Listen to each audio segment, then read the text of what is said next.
maraykan wadanka adduunyada ugu cilmiga badan ugu aqliga badan ugu dhaqaalaha badan ugu awoodda badan waa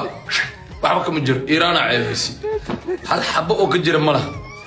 maraykan aqli ahaan markii la isku fiiriyo afrika uga aqli badan sababta mutaqaani meeshaad hadda la rinjiyeena u jeedin maraykanku waxaaba loogu dhigay laboorka oo ciidamada cirka ay iiraan ay leeyihiin aan loogu dhigay rinjigaas u jeedin diyaaradihii oo dagaalka oo iiraan ay lahayd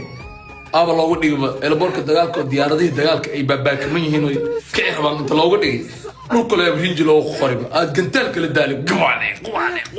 dhul meeshaan oo cidlo rinji la mariyo gantaal iskala daali waa meel idahayna inta agteeda meel iska oo banaan barxad weyn isku banaan cusbeel oo qof daga ay jirin xabal laga faa'iido ay jirin aan rinji loo mari garoonka diyaaradaha ciidamada cirka ee Iiraan waaye hadda ay ka cirwaan diyaaradaha laga gaarsiiyay starlight meeshaan la soo arkaa quba qaane xabad gantaala khasaarile gantaalo waxa lagu leeyahay $2 bilyan lacagtood ay gaari iska baabiye dhul meeshaan oo cidle meesha ilahayna digagtooda meel iska dhufti maalan dab aan gaayeen maraykan oo aqliga leeya dib aan gaaga dhageysto afrika wala xabshiga afrika adduunyada taxadbaan leeyihiin idinka adduunyada tobanaad warwaa islaam allah bisoo waqaaqada soo gaarsiin shirkadda guuleysta